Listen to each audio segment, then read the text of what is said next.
I have to change that to Focusrite. Testing 1, 2, 3. Hope everybody can hear me now. Is it me? It is me. It is totally me. Can anybody hear me now? There we go. Sounds good. So it sounds like everybody's doing well tonight. I hope everybody's having a calm evening after such a crazy weekend. Okay, so we have to change that a little bit. Anybody else can hear me?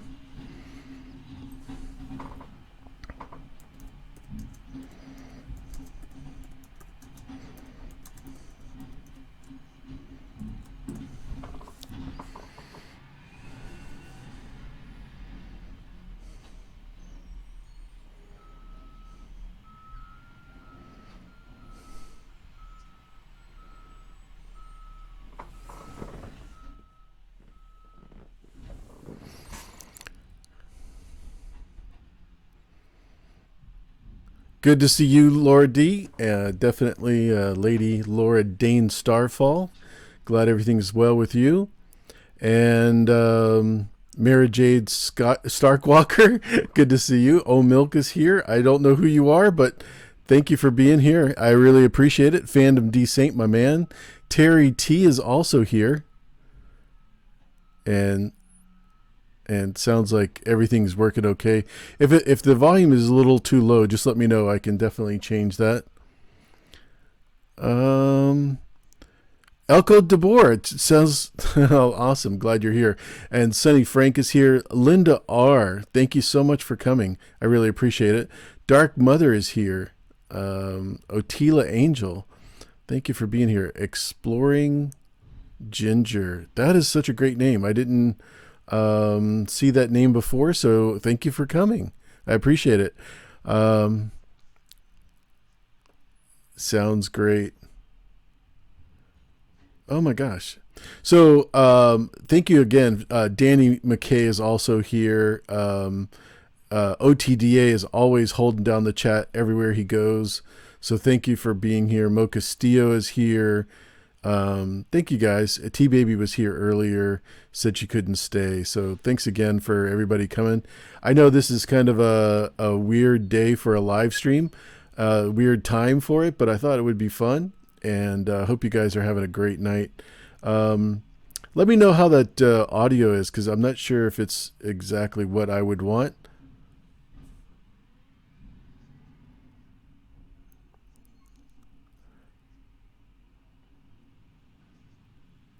So, did you guys finally get to see the episode 6 one more time? Because I think if you did like I did and got to watch it a second time, it was definitely much easier to take, knowing what had happened and enjoying the visuals for what they were.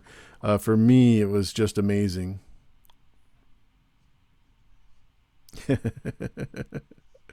Yeah, thank you so much. I appreciate that, Laura D. That's amazing. Heart Lady is here also. I don't know who you are, but if you want to just let us know who you are in the chat, that would be awesome, because I'm not familiar with your channel name. But welcome, and thanks for being here. Laura Dees saw it another 3 times. Yeah, it's always good to catch it another again, so we can catch up and see what's going on. Hope you guys enjoy the live stream tonight. We're just basically going to talk about what had happened and how we can fix that a little bit. I hope that isn't too bad. In regards to the channel audio, I do apologize if it's overbearing. But at any rate, I definitely want to talk about it. I think a lot of people have gotten so upset about the episode just because of the way it turned out. And in regards to what I thought, the episode, I really enjoyed 5 and 6 after I took a couple of days to calm down and realize, this is not the books. This is what they're portraying as the show, and just enjoy it for a television show. And looking at other television shows that I enjoy, and then watching the show, I definitely think that this season is much better and will be acclaimed much higher than we thought. Um, yeah, I'm definitely with you on that one, Heart Lady. We're all over invested in regards to our theories, but I think there is a definite adjustment that needs to be made in regards to storytelling. And I'll give you for example, I was thinking about this all day. If we were told for the situation with Ned Stark and his beheading, if we were shown that Joffrey was a lot like Tommen, where he was playing with kittens and he was just worried about the stamping of his seal in the wax and all of that. Peter Griffin's here. Thanks for coming, man. I appreciate that very much. Very cool of you. Um, and then all of a sudden he decided to cut off Ned's head. It would have been such a strange change in character. And I think that's kind of what has happened to us with the Night King in episode 5, and with Danny in episode 5, and the Night King in episode 3, where we see this person that's overpowering, totally in control, and then loses it at the very end. Same with Danny. She just has done so many great things in her life and overcome so many great obstacles that would have normally debilitated most people. And then the Night King was defeated instantly, and then obviously Danny was overcome with madness at the very last minute. So I just think that would have been better if it could have been told much easier that way. Vanessa Amnesty, thank you so much for being here. Appreciate it very much. Tolkis 420, how's it going, my man? Looking forward to doing some Tolkien live streams on that on the new Lord of the Rings show. So hopefully you'll be bearing with me as much as possible on that one. Really looking forward to it. I don't know if you guys got a chance to see this.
Can you guys hear me now? I think that's what I was looking for.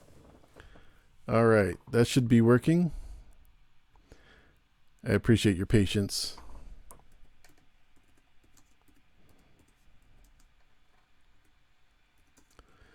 Can you hear me okay? I'm showing audio on my screen.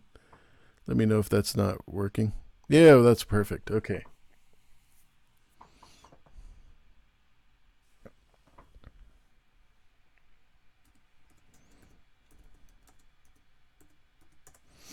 So basically, I'm just going to do a little bit of a recap, and I won't change the the screen anymore. That probably is too annoying, and I think I can see you guys perfectly. So yeah, I didn't hear what Heart Lady said in regards to your channel, and I usually subscribe to almost everybody that comes into my chat. So I apologize if I don't know you, but I'm gonna go to your channel now and just add you as being a subscribe to you. I appreciate it. Oh, pretty banner. I look forward to hearing from you during the live stream too. Hopefully, we'll get to see some of that. In regards to the episode, I just want to go over that really quick. I thought that it was interesting that Tyrion took off right for the keep and walked past the painted room, just like we saw with Cersei that Airtouch had done, and then wanted to follow the path back to the skip where he was going to have them escape.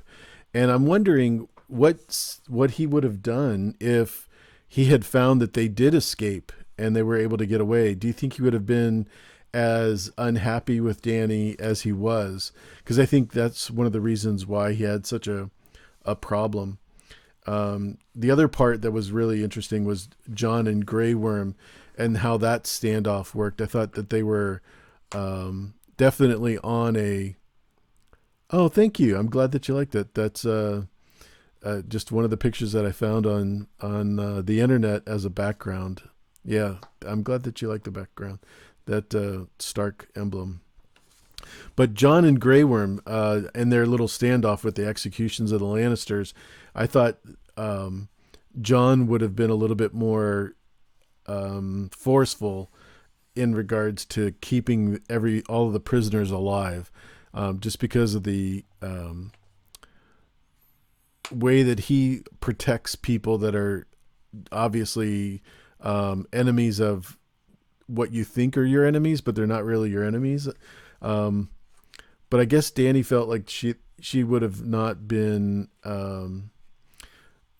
protected or safe if she would have let the Lannisters live.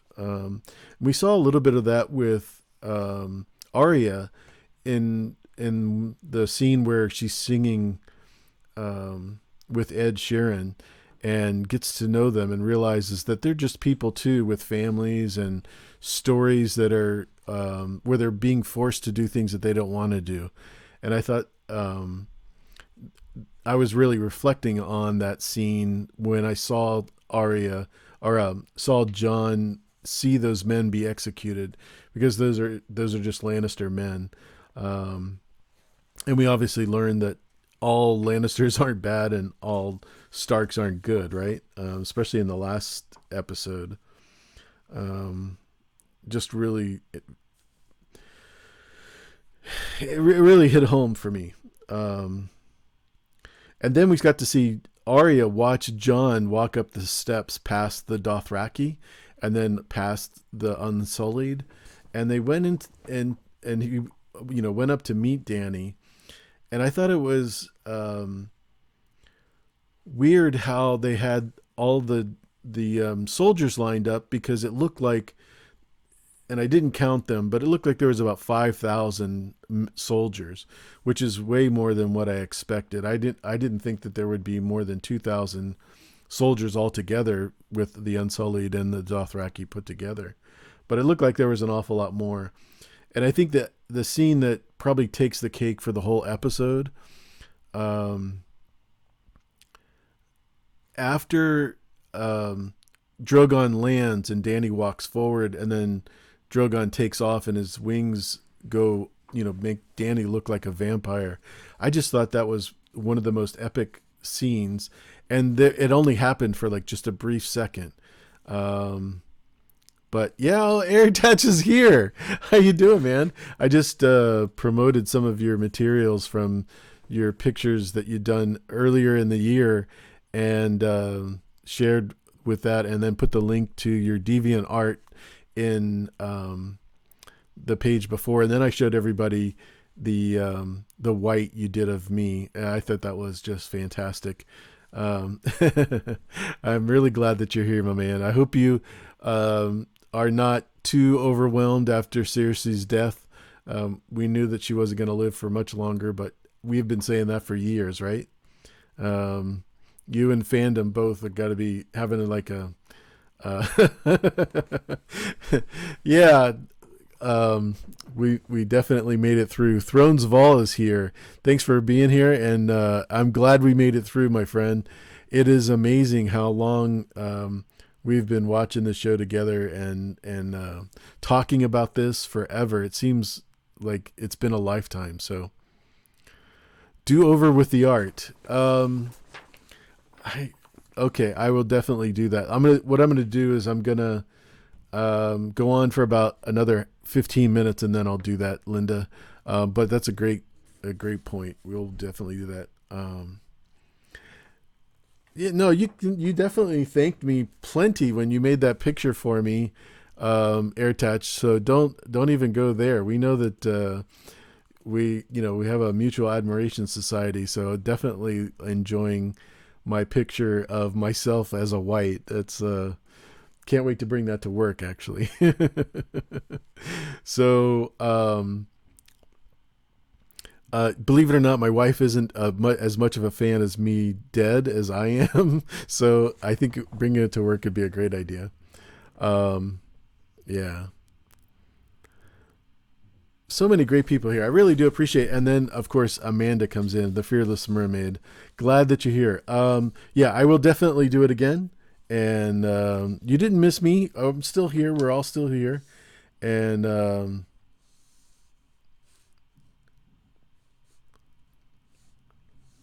yeah, definitely got to give Tony Teflon a shout out with in regards to the end of the realm, because he's the man. There's no doubt about that.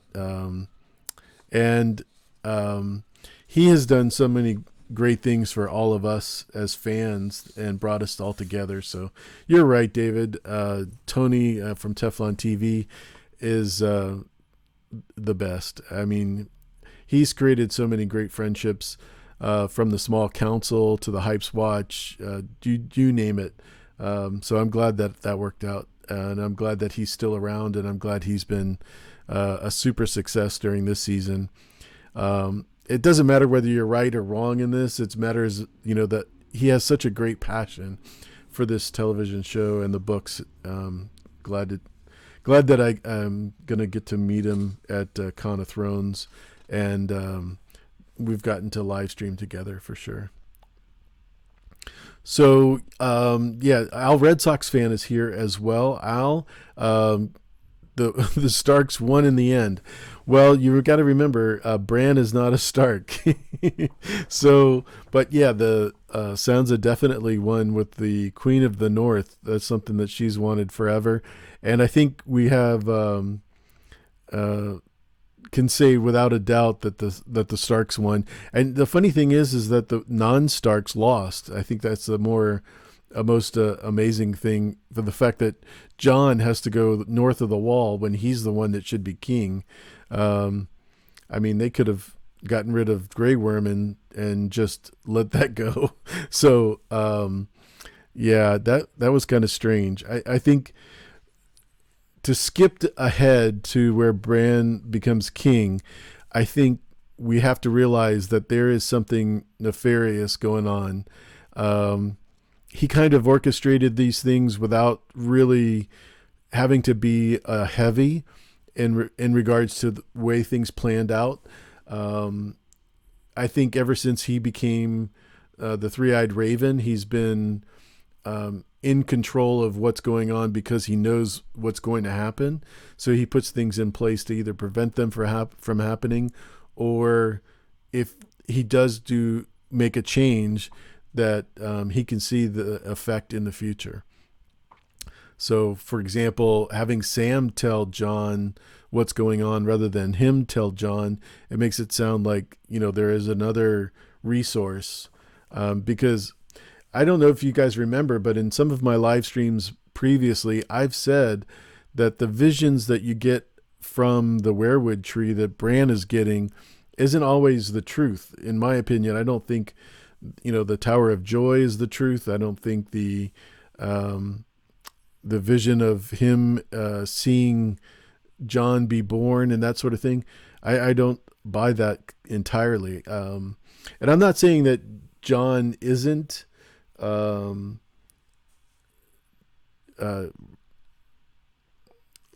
son. I'm just saying that the way things happened are definitely an influence in regards to how that happened. But yeah, I'm just not buying into that whole thing with the Tower of Joy at all, and the children making it sound like they know what's going on, because they're definitely an influence in regards to the three-eyed raven, because that's been going on for quite a while, and yeah. So again, Sonny, thanks for coming. I know you've been around every Sunday morning for Catherine Cronall and Claire Gray's live stream, and I've enjoyed talking with you. So thanks for being here. I really appreciate it. Peter Griffin's always holding it down.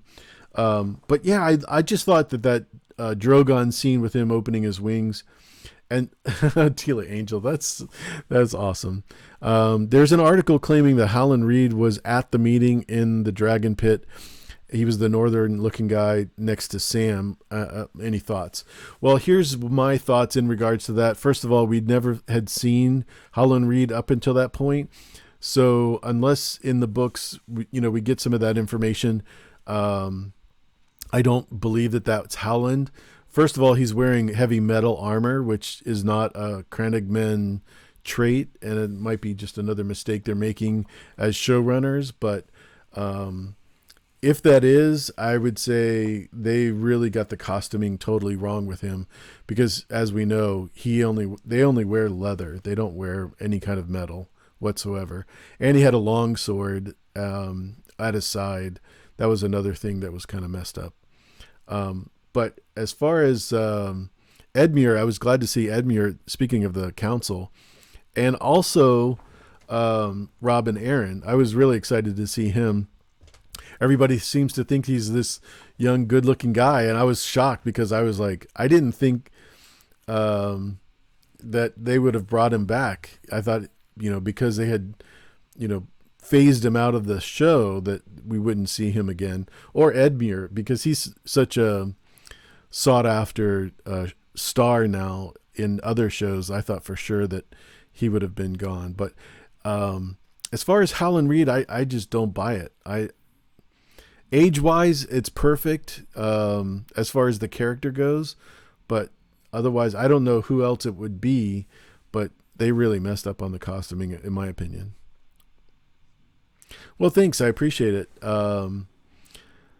What if young Griff goes mad and not Danny? Now, that seems like Tulkas, that seems like a much more apropos, except the fact that he's not a Targaryen. So he might be Valyrian, but I don't think he's a Targaryen. But Fagon definitely, what I think might happen is Fagon might be giving her such resistance because he'll be at Dragonstone in the books, and he'll have captured Storm's End, that he'll already be the one that conquers King's Landing first.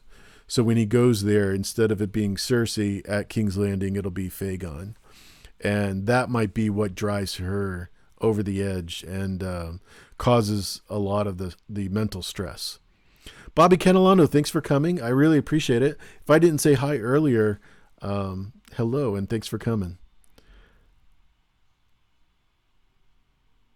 Yeah, I agree, Heart Lady. Definitely my feeling as well. Um, the Fagon character would be more of what Cersei is. The only thing is that I wonder what's going to happen in regards to Jaime. Is he actually going to go north, and is he actually going to go back down to King's Landing to try to protect her from Fagon? That would make me sad. Speaking of sad, when Tyrion saw his brother and sister, can you guys give me a thumbs up or thumbs down? Were you happy with the fact that we finally got the end of Cersei? Or was it a thumbs up that, we feel sad for her? Because her and Jaime were definitely an interesting couple from the very beginning. Let's put it that way. And the fact that they got to die together, I thought was a much better story than Jaime killing her, even though that's what I wanted all along.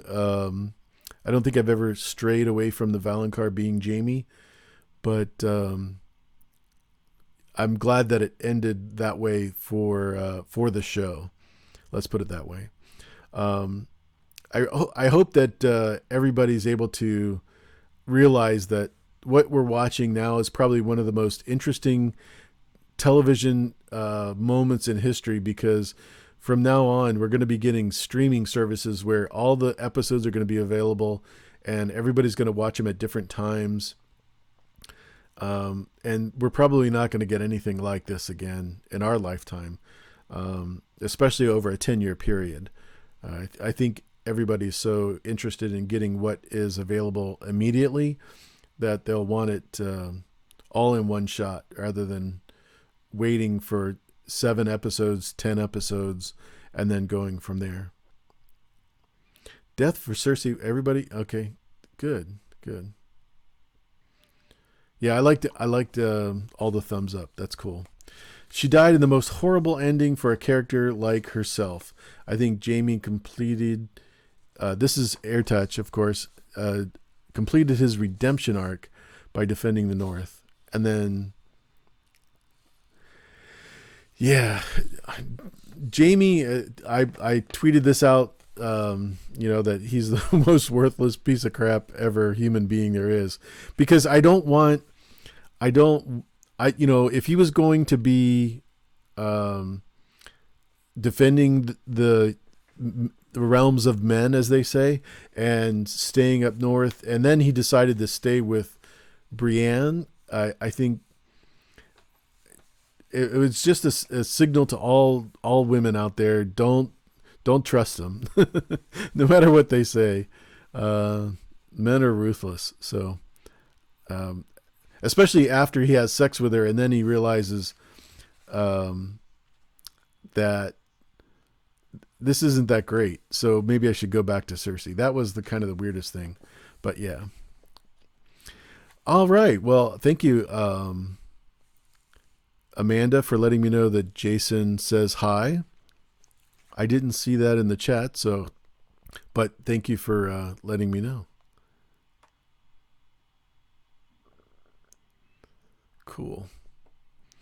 So after that, we have obviously Dany addressing the soldiers, and again, the red and black dress that she was wearing, with Drogon being red and black, and that absolutely fantastic wing expansion. That was fantastic. Also, Drogon and after Amber Lynn's here. Hey, how's it going? Thanks for coming. I really appreciate that. After Dany dies and he's in the throne room, I don't think I've ever felt sorry for a character like that before. Totally was weirded out by the whole thing, but him melting the Iron Throne the way he did, I thought was one of the best cinematic scenes I've seen filmed and created, because it didn't look fakey, the CGI total fakeness. I just really enjoyed the way that was done. Like at first he just caught everything on fire, but totally missed the throne. And then he realized this is what Dany was going for. And so he burned it down and then took Dany. The way that Dragonclaw wrapped around her, I thought was fantastic. I don't think I've seen anything like that before that was really cool.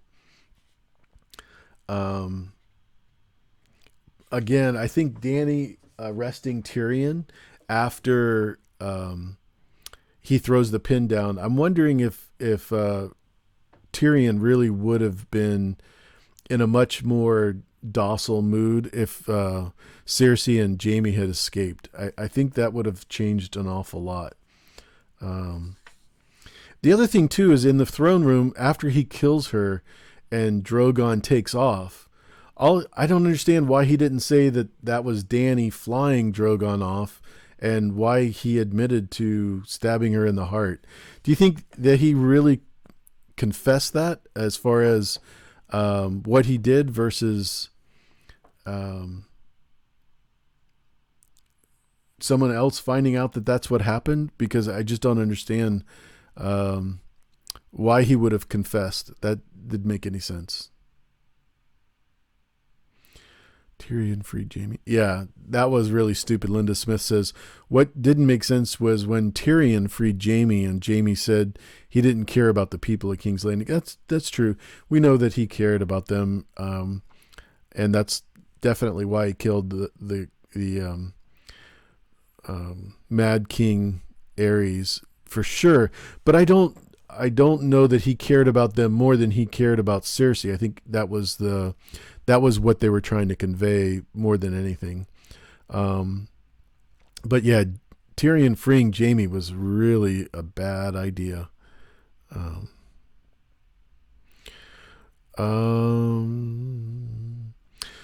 Ellie Hudson asked, did you see the article the New Yorker did with Emilia Clarke? And I think if this is the one where they asked her to make a facial expression of what she thought when she read the final season, because what I remember seeing her was making that really funny face and then kind of vomiting on the side. That's the part that I remember. Ellie, if that's not the article you're talking about, let me know.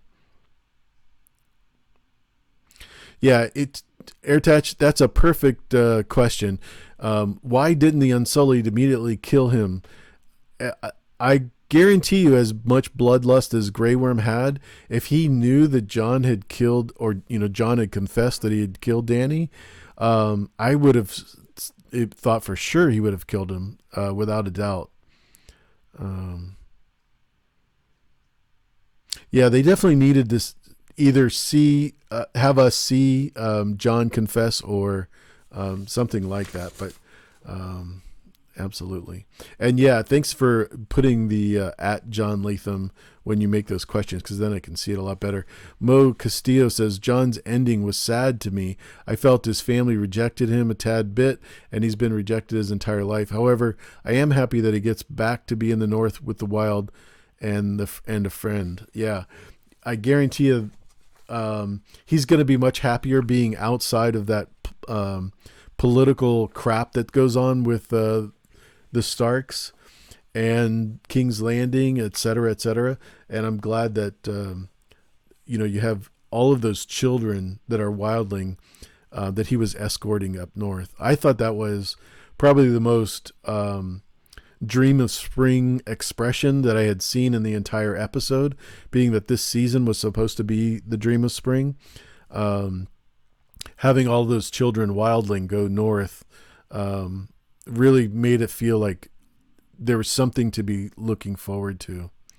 Linda R. says, Jaime had the same voice and attitude when he was imprisoned by Robb. You mean defeated, if that's what you mean? Oh my goodness, look who's here. Jeff and Jojo. Hello, my friends. So glad to see Idiot of the Day and Not Your Average Jojo.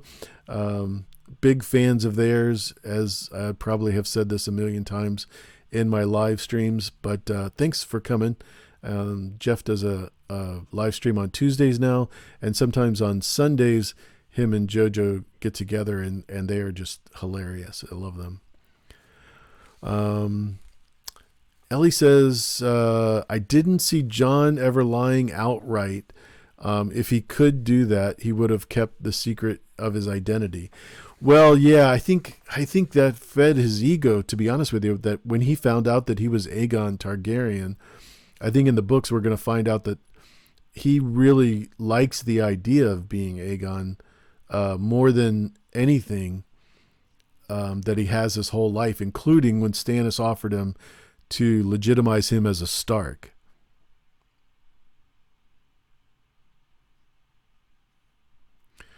So Airtech says, nope, he didn't care about them. Again, wrong. I think he cared about his father and his family. And that's the whole point. He wanted to believe he cared about the people. And I think what you're talking about is in regards to Jamie. So I'll take that as what that is. But if I'm wrong there, Air Test, just let me know. Ellie Hudson also says, I don't see John ever lying outright. Okay, I think I read that already. Sorry. I just wanted to catch that since you highlighted my name there. Bobby Canelano says to Mo, I totally agree about John and his family. They aren't good. Sorry, Ellie. Yeah, that's for sure. Oh, thank you, Ellie. I appreciate that. That'll be helpful. Yeah, if you send that to me in Messenger, I'll get it, and I'll definitely read it. Yeah, he definitely lied to Ygritte for sure. Good to see you, Jojo. Thanks so much for coming. I really appreciate both of you being here, and hopefully everything's working as good as you and Jeff get with the OBS and your live streams with the green screen.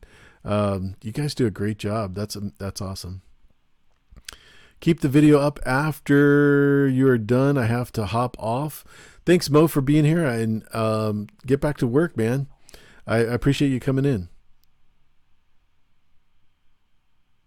Yeah, Elko, I definitely think that John really appreciates that, the fact that he's able to do, be possibly, king of the Seven Kingdoms, because, um, him and Rob used to play, together, and he would always be the Targaryen, which is really interesting because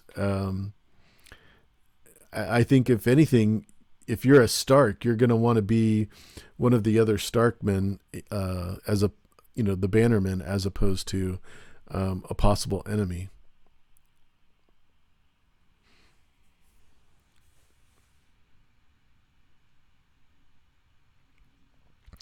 Yeah, I understand about the Kingslayer comments, AirTouch. I really do. That's a great point. you're you're our humble, and we love you for that. Great art, and I think I'm a little past my suggested time, so thank you so much. I appreciate it, Jeff. And I'm gonna, speaking of OBS, I'm gonna jump over to AirTouch's pictures one more time.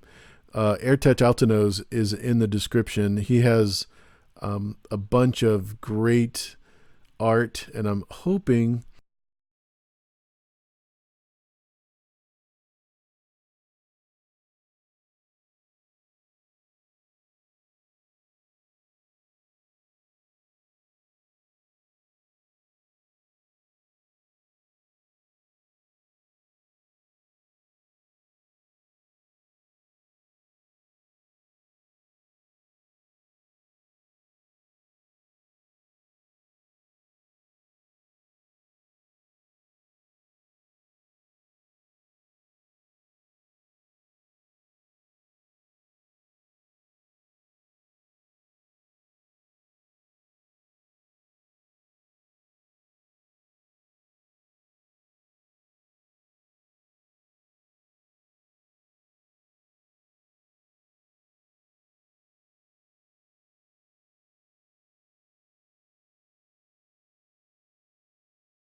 Okay, let's see if I have any audio now. Yeah, it looks like my audio is back, so I apologize for the silence there. But yeah, you have to program every picture with the audio, otherwise it doesn't work. But yeah, I hope you got a little sample. But if you go to the description, you'll see AirTouch Altonos at DeviantArt, and as you know, AirTouch is totally amazing. So it has nothing to do with your pictures, my friend. It has to do with me and working with this. But as you can see, this is AirTouch's version of me being a white. And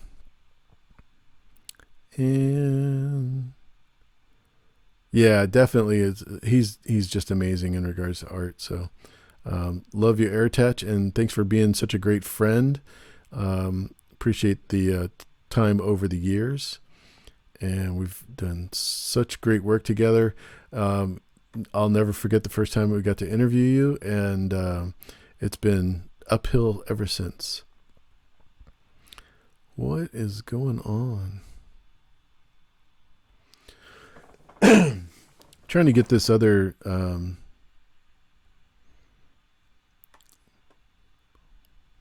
there we go. Okay. So that should be a little bit better picture in regards to the live stream. And Jeff and JoJo, I forgot to ask, how did the softball go? I think you guys had practice, and I hope that went well. Oh, Laura D's going to bed. All right. Well, I hope you guys are doing well out there in New Jersey, and thanks for coming by. And hopefully we'll see you soon. Yeah, amazing artwork, AirTouch. Love that you do that. One of the things that was a great scene that we probably could have gone over 2 or 3 episodes was the scene after Dany touched the Iron Throne, and she was trying to convince Jon that we can rule the world together. And I think Jon was just hearing all the things that Tyrion was echoing in his head about taking over the world and me being right, and the people that are not right, we'll just have to take them out. And once Jon was hearing that, he just automatically stabbed her. And I thought we definitely wouldn't accept that. Oh, Nancy T is here. Thanks for being here. Nancy T is just a great supporter of all things, and I can't wait to meet you at Con of Thrones. It's going to be an epic night. So good, Jeff. I'm glad that went well, and your first season as a coach, that is great. I'd love to see that, man. We should do a video of that. Love to have that on your channel, Jeff. No small mercies. Yeah, I don't think letting Tyrion live was the right thing. I think Tyrion should have been executed after he left. He let Jaime go because he had already been told, if you make one more mistake, that's going to be the end of you. And all right, well, Danny McKay, thanks for coming. I appreciate you being here. And Mackenzie L. Burns is here, so thanks for doing that. You're always welcome here anytime. But yeah, I thought for sure that we were going to see a little bit more of that play out in regards to Dany trying to explain to Jon in a way that would make sense. Because it seemed like it was just a matter of it was just too quick for me. Jon obviously had issues with Ollie. I mean, he executed Ollie because he literally killed him. So there was a reason. But with Dany, it really wasn't. I mean, this was war. And Cersei knew what she was doing in regards to putting the people in King's Landing. and I don't know if I've said this on Twitter or Facebook, but if I'm a person that's in King's Landing and I've seen the dragons fly over and I know that the dragons are coming and I know this dragon queen is going to burn down the city, why am I in King's Landing? I don't understand that. I know there's no place that's safe, but there's no place that is safe in King's Landing, that's for sure. And I do think, not to sympathize with Dan and Dave, but I do think we needed to have 10 seasons with 10 episodes at an hour long. I don't think the pacing is right. If I were to say describe what happened in this episode and you said this, and this, that's how fast the story went. And it's really hard for us to appreciate what the characters are going through, no matter how much emotion they are. And I don't want to dismiss the cast, because all of the cast members, including Kit Harington, Emilia Clarke, every single one of them did a fantastic job. I think it was just really great acting. And I'm not a big Emilia Clarke fan. I've seen her in so many other projects where I didn't appreciate her as an actress.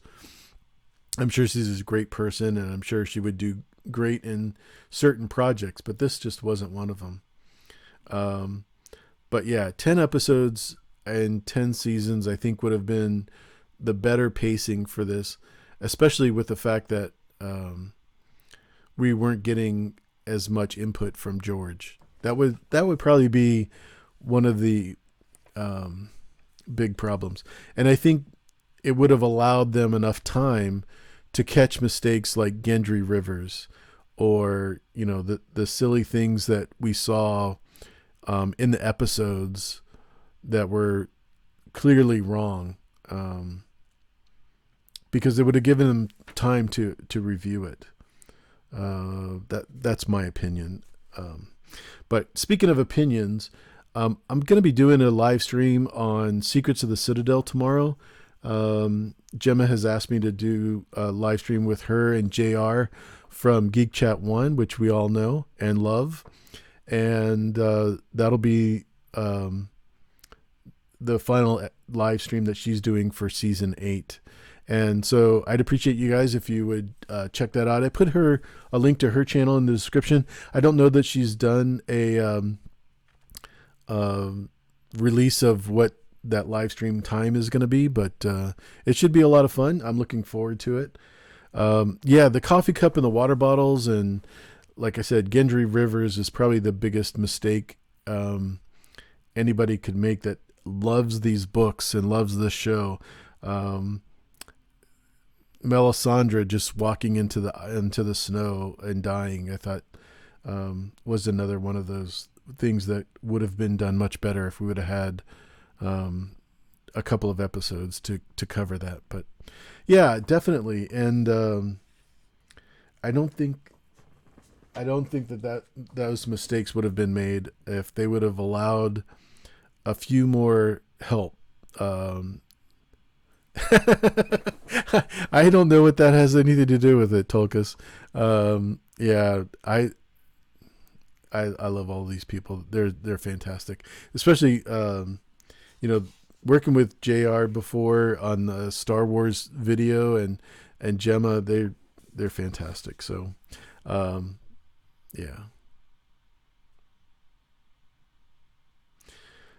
Oh, it is in Geek Chat 1. Well, Amanda, you would know. You're like the queen of Geek Chat. So I looked earlier and I couldn't find it. So, and I know she said she was going to release it, but that might have been before I started. So I do apologize. But yeah, if you check out her channel, that link is in my description. You could definitely see that. Some of the deaths were so bland, Heart Lady. I don't know that that's the word I would have used, but they definitely had less of an impact.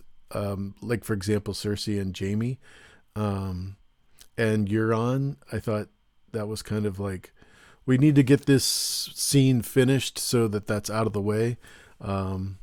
but for sure.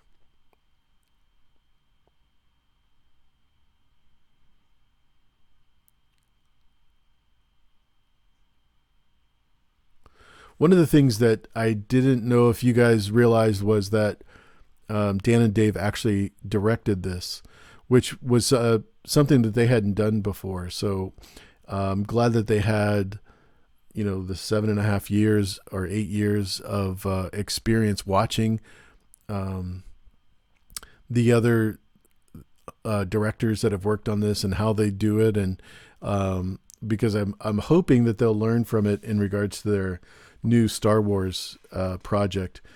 For those of you that don't know, Dan and Dave are going to be doing a trilogy, and the first one will be out in 2021, and then 2023, and then 2025. So they'll have one hour and a half or 2 hour movie every other year, which I think is probably going to match what their work pace desire is. To do 10 episodes a year for 10 years in a row probably would have overtaxed them as far as their relationships. And although their staff has done such a great job, they still have committed an awful lot of their life to this show. And working with so many creators like George isn't always easy.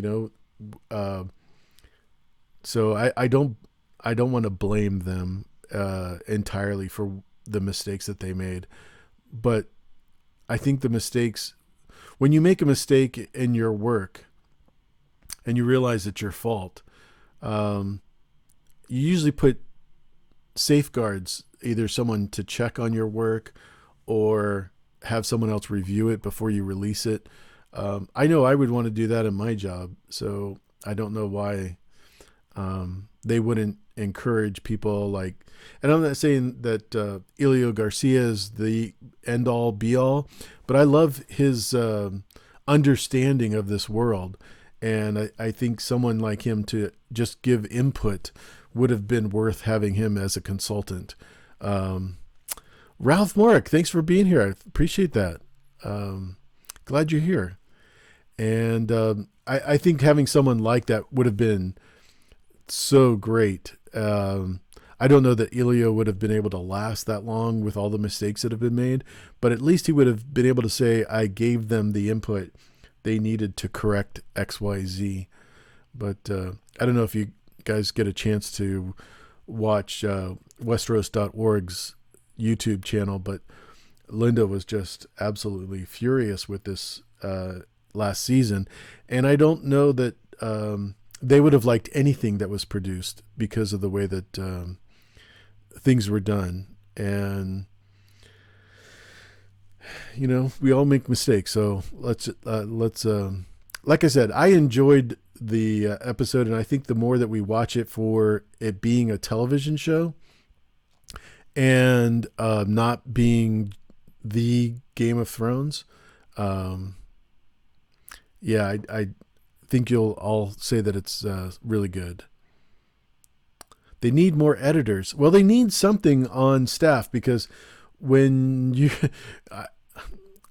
I'm not saying that I know movies, but I've seen two of them being made, and both of them have personal assistants for all of the actors and all of the directors and staff that's on set.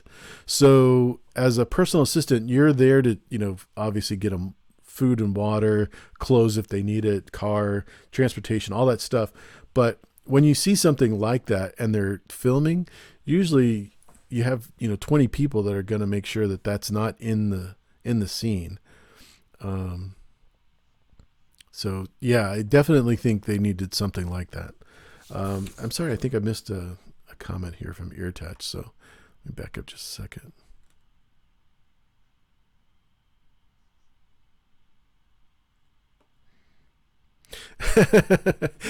Tolka says, I did journalism in school, and even after spell check there were errors. Yeah, that's why Grammarly is out, because everybody's making mistakes. And yeah, everybody makes mistakes. That's the thing that I hope we learn in this, whether it be on YouTube or anywhere else.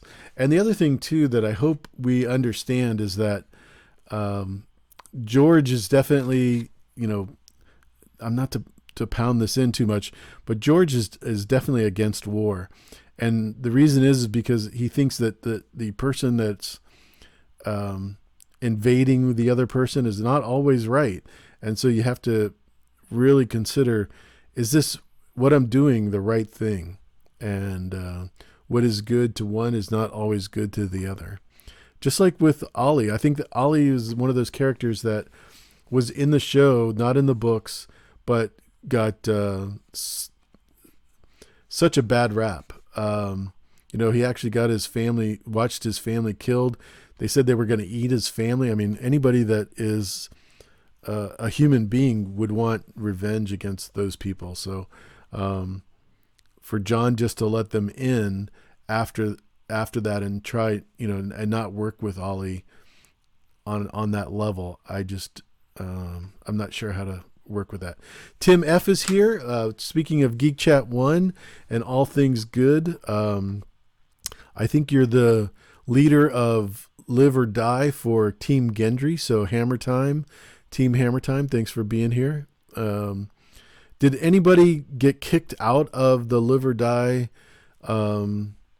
contest on, I guess the Night King, Team Night King was out on Geek Chat 1? I think everybody in here is a member of Geek Chat 1, right? So did anybody's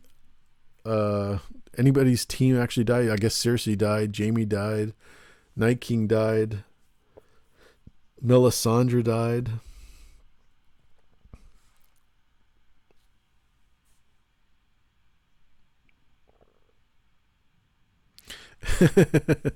Yeah, Tulkas 420. I couldn't agree with you more. There's tons of people. Linda R., you survived? Is that what you're saying? Me?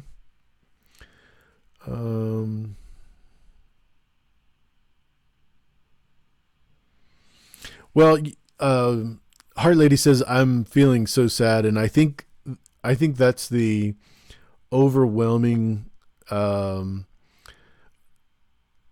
feeling that everybody has, because we're all seeing the end of a 10-year journey at least, for most of us. Some of us, it's been since 1996 that we started reading this book, Game of Thrones, which is just absolutely crazy when you think about it. That's 30 years in the making, and now it's all done. So Fearless Mermaid, Amanda says, Cersei, Jaime, Varys. Oh, I forgot about Varys. Oh my gosh. Yeah. Teams, but they have not done a live stream for the Win or Die. So yeah, maybe that'll happen. I guess everybody's emotionally overwhelmed by now, but Team Varys, the spider. That was another picture that AirTouch did that was fantastic.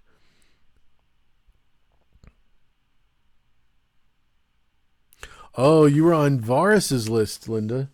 You are like the farthest from a whisperer there is. So I'm surprised that they put you on Team Varys. But I guess it was a random pick, wasn't it? So it could happen.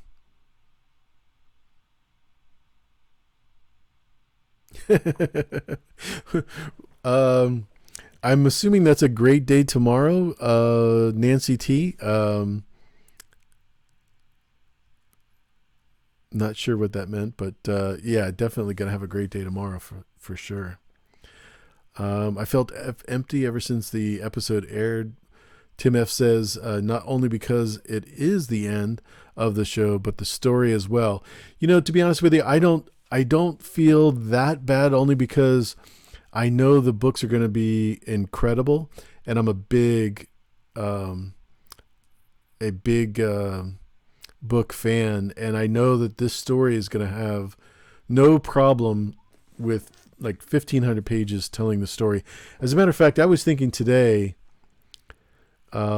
because of the Dream of Spring part of this season being so compact at the end, that we might actually have a third book. I don't know if you guys have thought about that, but yeah. Maybe there's enough material over the last 3 seasons that we will get 3 books, but I'm not sure. The first 4 seasons obviously covered the first 4 books, and then season 5 went kind of haywire.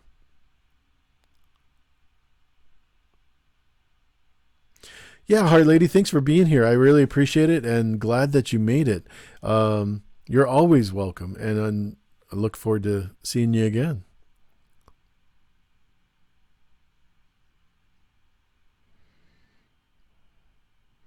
Yeah, Linda R., you not being a whisperer, I think is a good thing. You don't want to be always gossiping, right?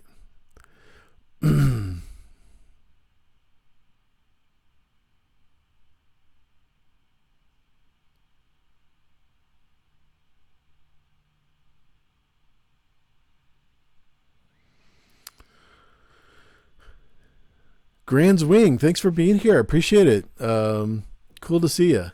Very cool. Fearless Mermaid says GRM posted on his not a blog. I will PM it to you later.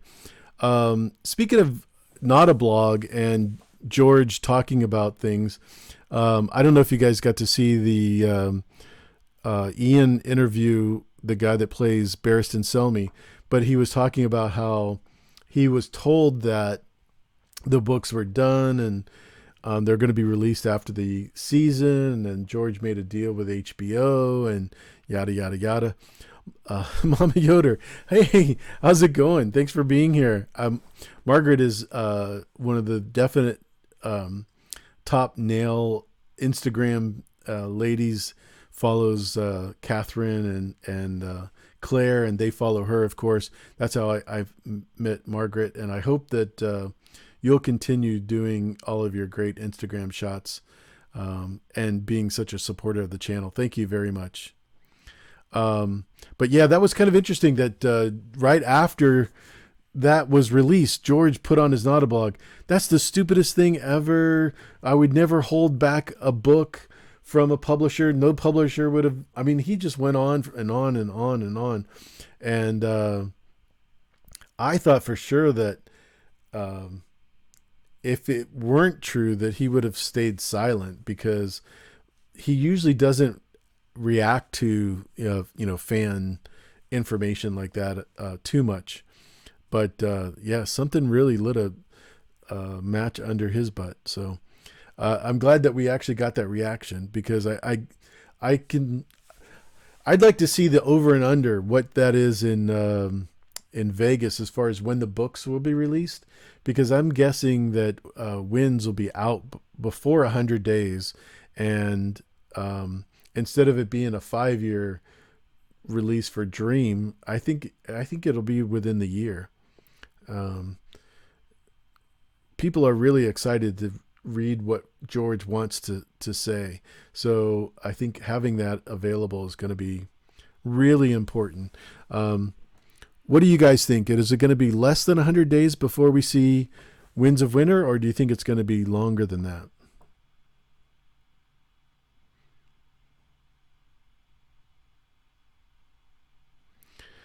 Tulkas 420 says Selmy got Davis to read the books. I'm not sure who Davis is.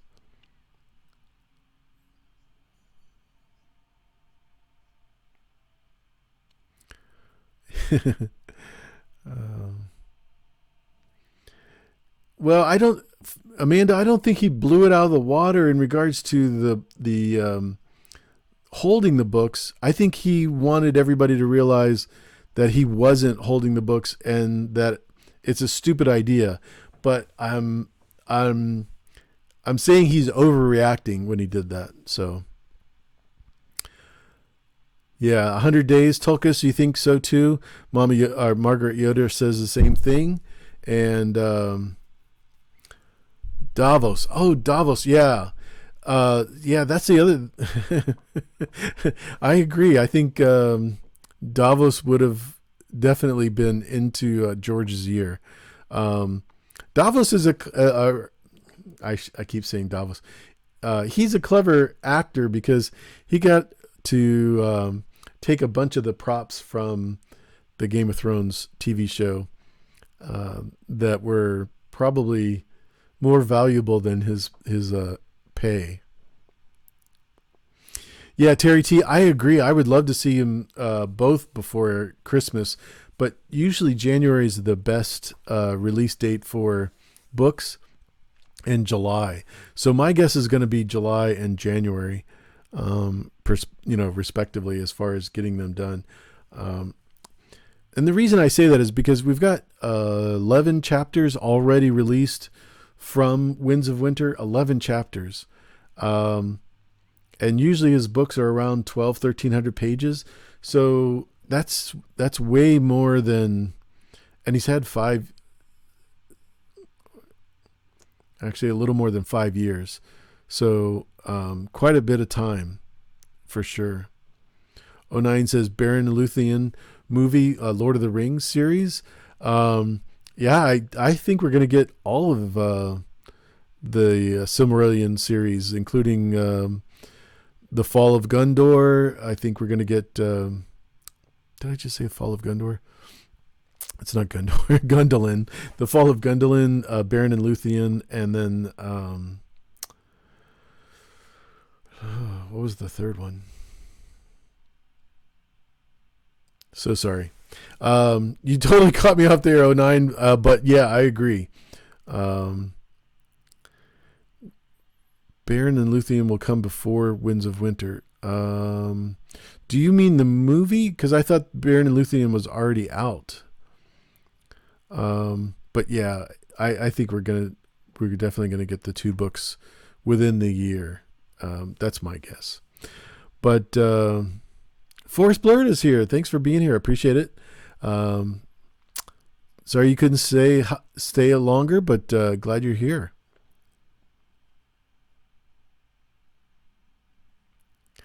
Yeah, the Silmarillion, I think, is going to be one of the next biggest, greatest series on TV.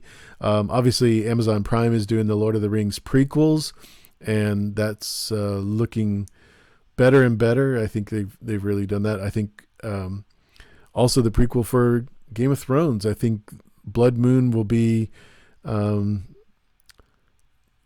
pretty much done by the end of the year, and we might get it by April, but more than likely it'll be next October. Yeah, I think if it's 3 a.m. you should be sleeping for sure. The Battle of Unnumbered Tears. Yeah, that's amazing. Don't get me started on Tolkien. That's a whole nother story. Speaking of Tolkien, I did see the movie twice already. So I'll be doing a video on that pretty soon as well. So stay tuned, guys. I can't believe it's been an hour and a half. I thought I was just getting started, to be honest with you. But I really appreciate you guys coming out. All of you have been around forever. I just really appreciate your support. If you have any questions, by all means, just ask away, because I'm not going to be, I'll be glad to answer them for sure. I did have a couple of questions for you. One of the questions that I had was, why did Tyrion pick Bran because of stories? And if he was, wouldn't you think that Arya had the best story with her killing the Night King? I mean, she has a much better story than Bran. She went to King's Landing. She saw her dad beheaded. She went through all kinds of hell with the Hound, and then finally escaped from him and got to Bravos. I mean, I could go on and on, but you guys know the story. To me, that was just I don't want to say a silly move, but it was all for the speed of the episode, I think. That, and why wasn't Tyrion killed immediately? Once Danny was dead, you would think that Grey Worm would have killed John and Danny.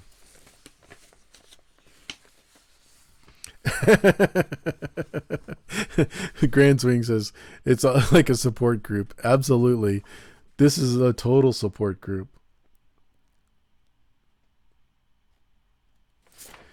I think the soldiers definitely grew too in the telling on this episode.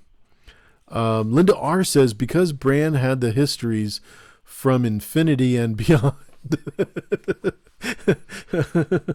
Okay. That was a Disney reference for those of you who weren't paying attention.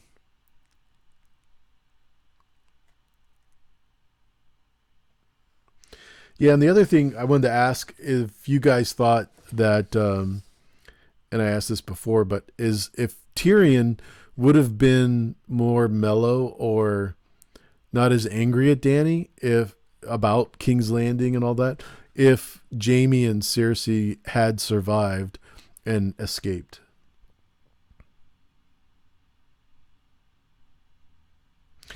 The other thing that was interesting is when Jon walked up on the Red Keep and he saw Drogon covered in snow. I'm wondering, how is that possible if dragons are fire made flesh that they would be covered in snow? I thought either they were trying to be metaphorical that Jon was a dragon covered in snow, like his name, or I'm not sure what that was all about.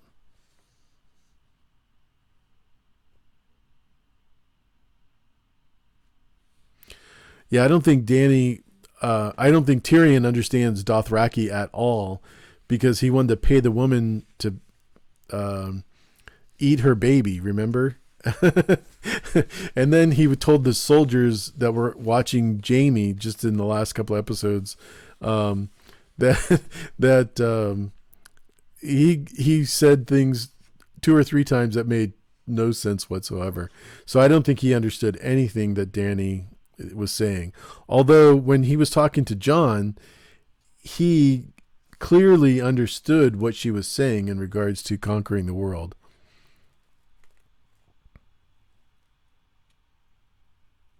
Yeah, Drogon was curled up like a puppy, wasn't he? Um, no, that was snow. That was clearly snow. If it was ash, that would make a lot of sense, but they wouldn't be able to breathe if it was ash. Um,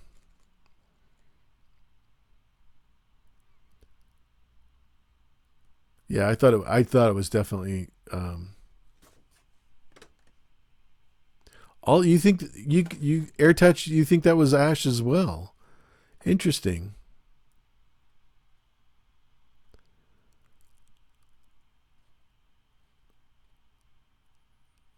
Yeah, I thought it was snow for sure, just because of the way it had. But because King's Landing was burning, it could have been ash. I mean, I just thought it was strange that there was no snow in the beginning and now there's snow, and then it went back to spring at the end of the episode.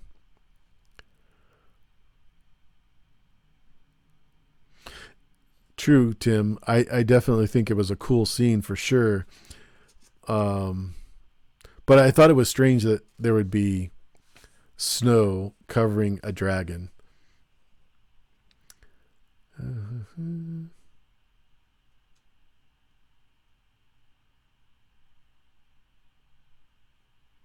the other thing too is I didn't understand why Jon. I think we talked about this about Jon being honest. Why didn't Jon just say Danny burnt the throne and flew off with Drogon? Um, because I don't think there was any evidence or anybody that witnessed them doing that. O9 says after D&D killed Stannis, I no longer thought much of the writing logic. Well, yeah, I mean Stannis was probably the worst one, but uh, Stannis and Dorne. But we could make that list long for sure.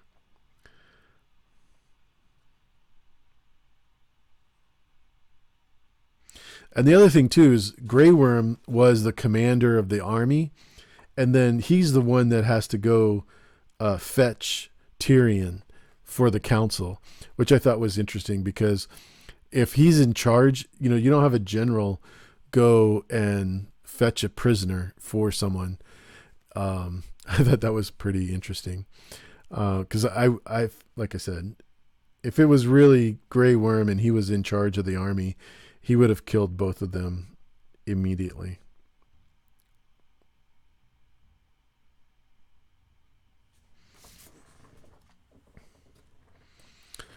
Did anyone notice that the blade of grass up north beyond the wall? I did notice that, Linda, when John was going north. I think that was one of the last scenes, and that was the dream of spring that I mentioned. Um, but yeah, that wasn't a very dream of spring book, if that was the book. But as we know, not all of it was the book.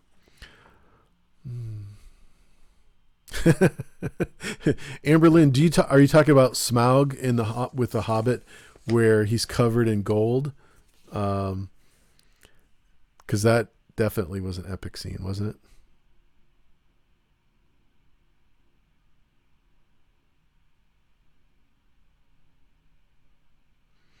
Yeah, somebody, as far as blood in the throne room where they had just burned down, that was not hard to explain, I don't think.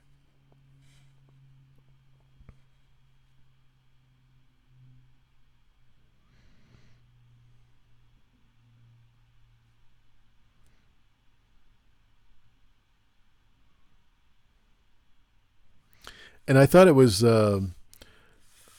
really great that Sam had asked for a democracy, um, being that he was a member of a lord's house, and seeing what decisions his father had made through the years. I thought that was really great. The fact that everybody scoffed at that was also interesting, because they didn't want any common person to have a voice.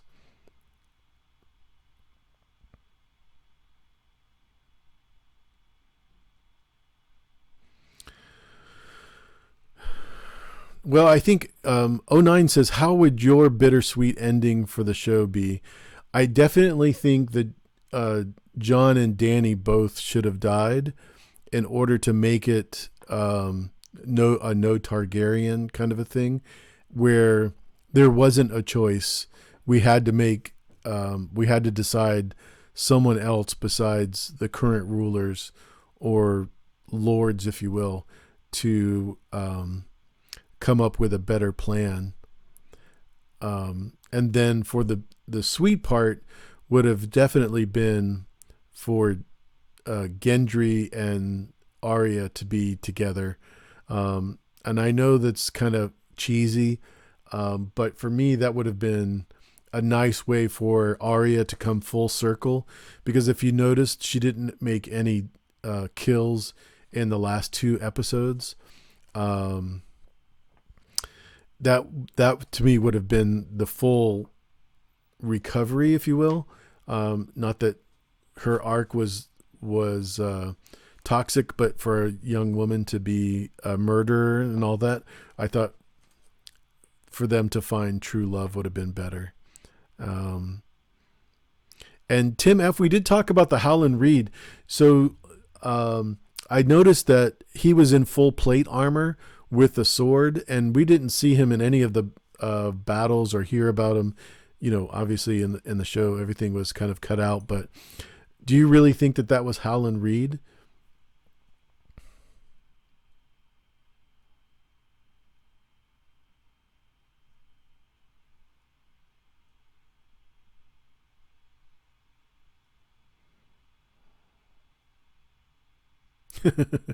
Yeah, rereading the books is probably going to be on everybody's agenda. Matter of fact, I think I saw someone on Facebook with a Game of Thrones book and a cup of coffee this morning. So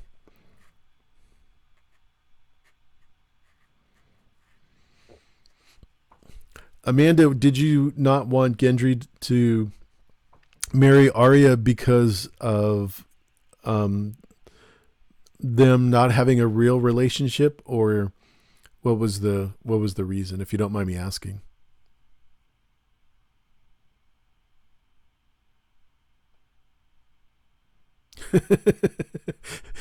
Cranswing, you're a sick person. Danny dies in labor.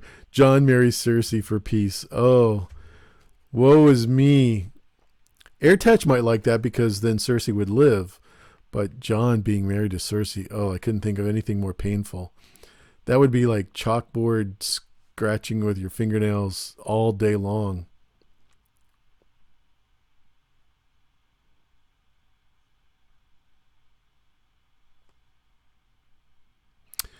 Um, it wasn't the same outfit, Tim, in regards to Howland Reed, because like I said, he was in plate armor, and he also had, like I said, a sword, which was. I'll have to look at the Tower of Joy scene again, but from what I remember, he just had a leather cowl with his lizard lion emblem in the front. Um, but I only remember him with leather because when he jumped on Arthur Dane's back, it would have been a little bit more bulky.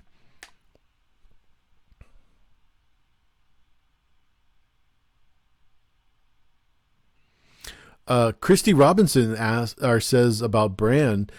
He is the host of all the other three-eyed ravens and some of the children. I yes, absolutely. That is 100% for sure. I couldn't agree with you more. Knowing that it's a title where not only the impressions from memory, um, yeah, I definitely agree. Chase Harper's here. Good to see you, my friend. Thanks for being here. Hoping to have you on a live stream soon so we could talk about all of your great games. If you guys don't know Chase, he does a lot of videos on Streamlabs OBS.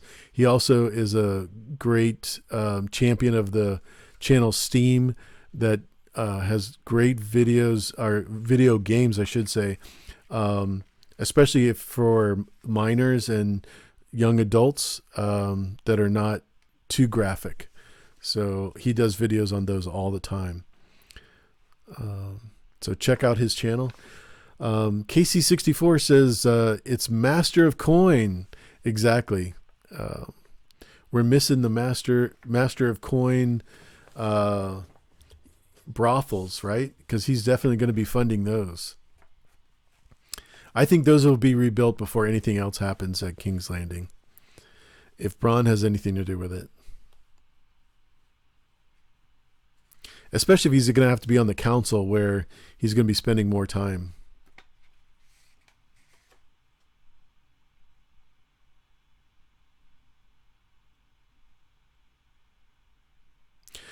Um, I guarantee you at 15 million an episode, HBO is not going to have anything to do with remaking season 8. And I also think that there's going to be an awful lot of acclaim that HBO and Game of Thrones gets for season 8, despite the fact that there's an awful lot of backlash. I think I might be overstating this, but I think in all, most of the backlash is just from the popularity of backlash. Yes, there's tons of mistakes, and we could do that forever. We could talk about those, but overall, when it comes to TV shows, still one of the best. For me, Westworld season 1 is the best season I've ever experienced. Um, yeah, there's a lot of great television out there, but nothing like this.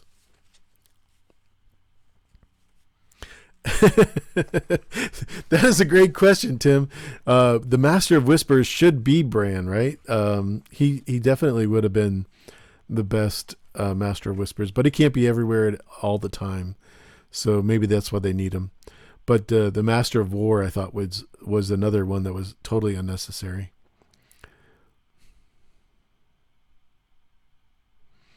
Yeah, Bron, I think we're going to find out that Bran actually has some nefarious influence when we actually get to the book, um, where he sees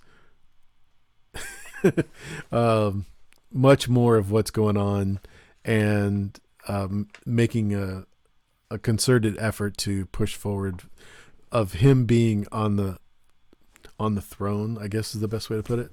But yeah, Tolkis 420 says, unless there's a $500 million GoFundMe, which we know that that's not going to happen. Casey64, thanks for being here. I'm not sure if I've seen you before, but thanks for being here. I appreciate it. Apart from George Martin, Bronn is the biggest winner, without a doubt.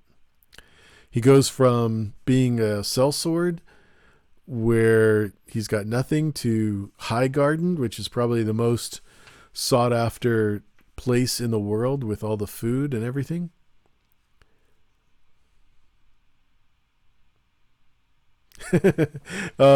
Yeah, if you need an extra copy, Amanda, let me know. I've got plenty for you.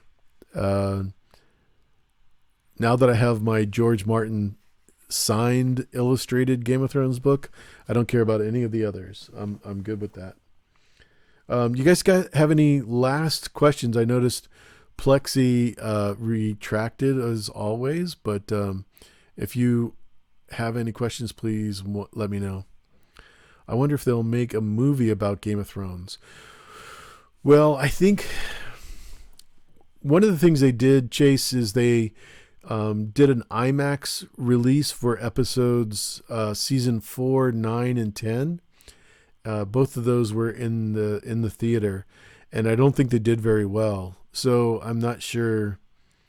I'm not sure that they could do a movie that would do it justice. Even 3 hours like they did with Avengers wouldn't be long enough to make it worthwhile.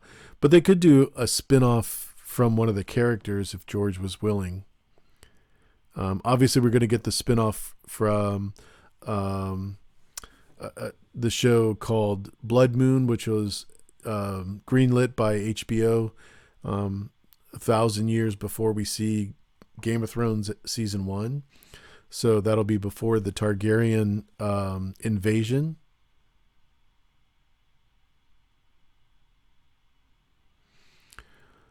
That's an interesting one, Tulkas. I didn't think about that. I don't think anyone really can kill Bronn. He seems to be super smart and as greasy as they come in regards to staying alive. So, oh, thank you. Amanda says, smash that like button. Yeah, I appreciate that. I didn't tell anybody to tweet this out or smash the like button or subscribe, any of that stuff. But yeah, do that if you would. I'd appreciate it. But you being here and asking great questions is all I can ask for. So it's been a lot of fun. I have to ask you, Tulkas, what is your nephew's age? Because that would be scary.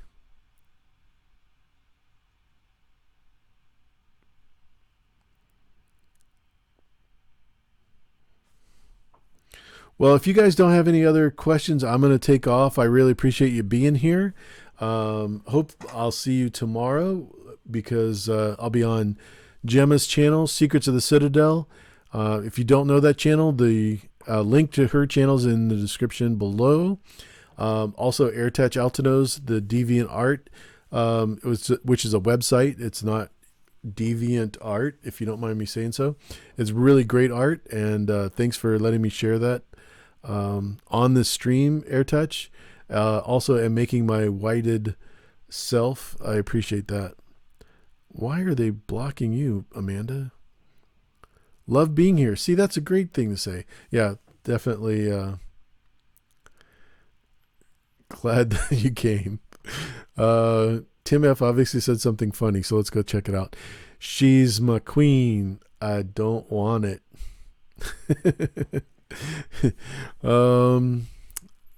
Yeah, definitely she's my queen. All the way to the very end. Thank you, Linda R, for being here, and Tim F and everybody. So glad that you guys came out. And Margaret, good to see you. One last question from AirTouch. How could you manage to stay that awesome, AU? You know, that's such a funny question now, AirTouch, because you're the most awesome person there is. So, yeah. You guys have a great night. I really appreciate you being here again. Don't forget, tomorrow, Secrets of the Citadel. She doesn't need any promotion. Everybody knows who she is, I hope. But yeah, I think it'll be a great time talking to her and JR about all the good, fun stuff that we've seen in all of the episodes from Game of Thrones.